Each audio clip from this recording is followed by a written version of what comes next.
We know that the geography of a country has a huge role to play in its social and economic progress.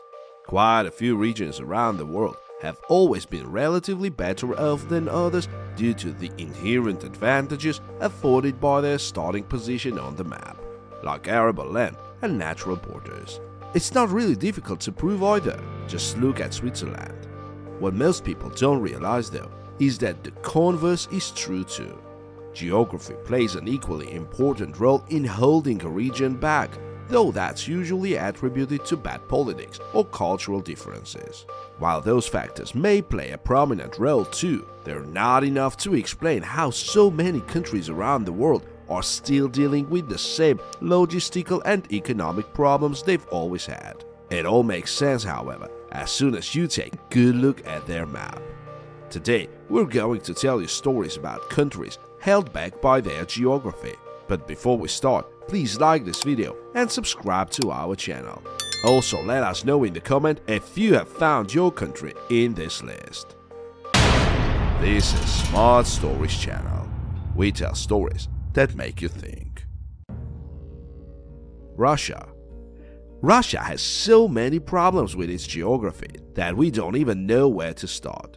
The most obvious one is its absolutely humongous size.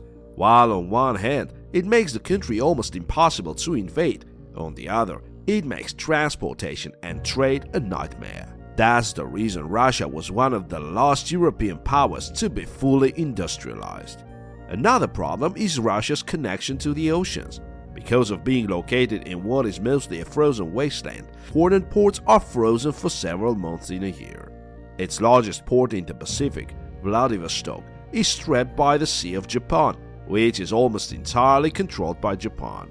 This means that Russia has no major port that's functional for trade throughout the year, which is why it has never been able to expand its naval influence beyond its immediate borders.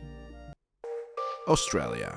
Australia is by all measures a prosperous and developed nation, though that's despite its geographical features, not because of them. It's much more obvious if you look at its population density map, though just a general map would do too. Australia is perhaps the only nation that is almost entirely uninhabited, as most of its population lives in moderately populated urban centers of South and Southeast Australia. Other than that, the country is full of absolutely inhospitable places in a variety of terrains, from dry desert to tropical forests. The vast majority of it is arid, which creates a number of problems for its government. Most pressingly, the entire region is quickly running out of water, as many places are currently facing a drought. Moreover, even the urban centers like Sydney and Melbourne are now receiving fewer rains than usual, which is saying something in what is already the world's driest continent. Indonesia.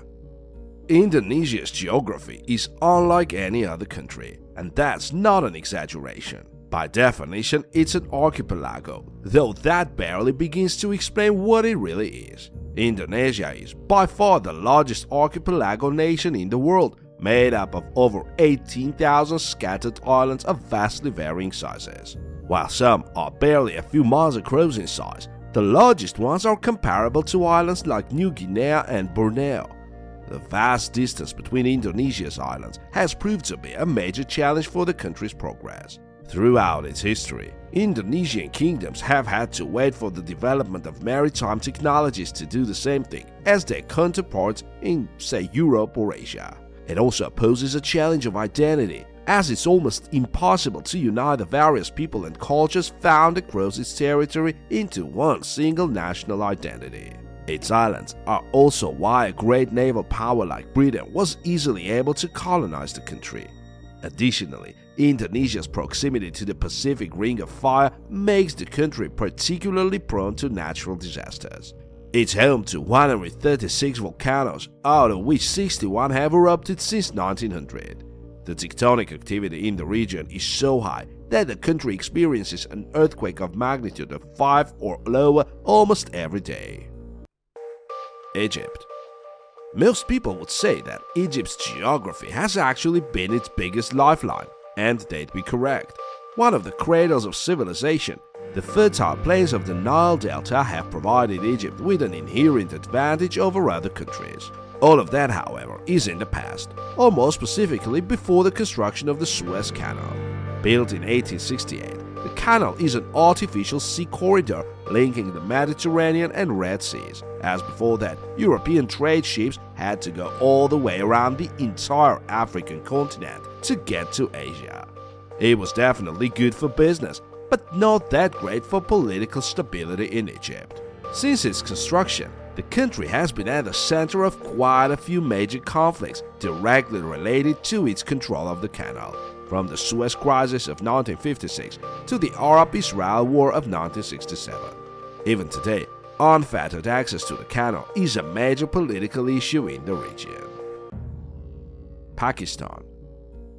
While it's a bit unfair to say that Pakistan has always had a geography problem, as the country only came into existence a bit over 70 years ago, it definitely does now. You don't even need to put in extensive research to know why. Just take a look at its map.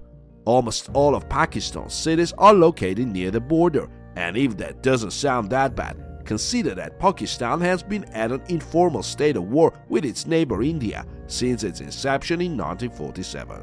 Moreover, the entire Pakistan-India border, save for the northern mountainous part, is little more than plain, open ground which is almost impossible to defend in case of a full-scale invasion. It's not a hypothetical case either, as India has actually been able to make its way to within striking distance of Pakistan's largest city, Lahore, in their 1965 war. The Netherlands. The Netherlands is one of a small number of European nations to set up a vast colonial empire, even if it was short-lived. It's in stark contrast to most of the stories in today's list too, as it's a developed and prosperous nation in all aspects. Again though, that's only because it has been so good at overcoming its geographical challenges. Simply put, the Netherlands is a bit low. Almost 1/3 of the entire country lies below sea level, which has proven to be a rather expensive problem to solve throughout their history. The entire country is full of structures like artificial sand dunes, artificially flooded marshes and pumps, meant to keep the water out. As you can guess, it takes a huge part of the government's budget, a problem that would get worse if sea levels were to rise. China. If you study China's history, you'd notice a pattern. It's absolutely full of internal strife and conflict, which may just be the reason that it never had time for wars going on outside until those wars came to China, of course. The largest rebellion in history, the Taiping Rebellion, happened in China, along with quite a few other major civil wars. Of course, China has always been one of the largest empires around, as well as one of the most densely populated. Its geography also doesn't help, as China is topographically divided into fertile lowlands surrounded by dry and sparsely populated highlands. The lowlands are where most of the Han Chinese have traditionally lived, though the highlands have always been difficult to control. They acted as a buffer between China and invading tribes, especially from the north, and keeping them together has always been crucial to stability in China. Moreover, its vast territory is also home to a wide variety of cultures and ethnicities, each with their own opposing interests and cultures. And needless to say, the evils of communism don't help. Uzbekistan. As most people could guess, being landlocked creates huge problems in terms of trade, economic development, and political stability. Landlocked nations have to spend a huge amount of money and political influence to get access to a port, as trading via land is ridiculously expensive and time-consuming. Even then, they're always dependent on the stability of their neighbors for trade, further diminishing their future prospects. What's worse is being landlocked by two countries instead of one, even if there are only two countries on that list, Uzbekistan and Liechtenstein. While the latter is surrounded by politically stable and prosperous nations, Uzbekistan hasn't been so lucky. Formed in the wake of the dissolution of the Soviet Empire in 1991, Uzbekistan has to spend much more than even other landlocked countries to trade, something that has affected its economic prospects since the inception. Moreover, it's surrounded by highly politically unstable countries, some of which are landlocked themselves. Japan. Japan has so many problems with its geography that it's hard to focus on just one.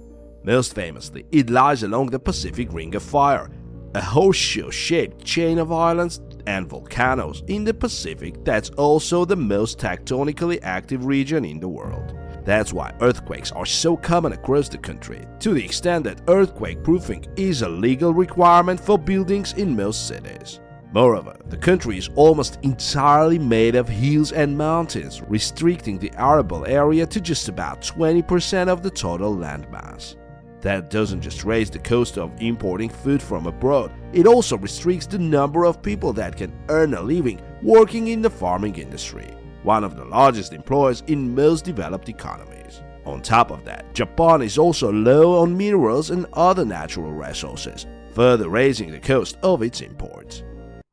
The entire African continent. While it's true that Africa isn't just one country, and is in fact made up of many diverse regions and cultures with their own distinct identities, the entire continent suffers from the same geographical problem. Africa is, to put it simply, too long.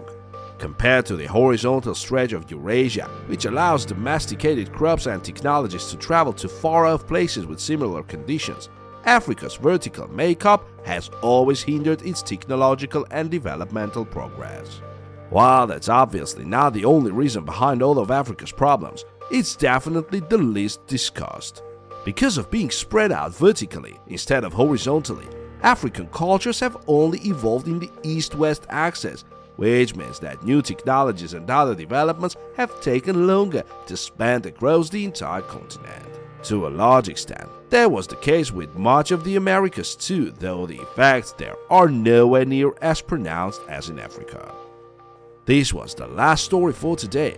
Hope you liked the video. If you did, please hit the like button and subscribe to our channel. Thanks for being with us, and see you soon.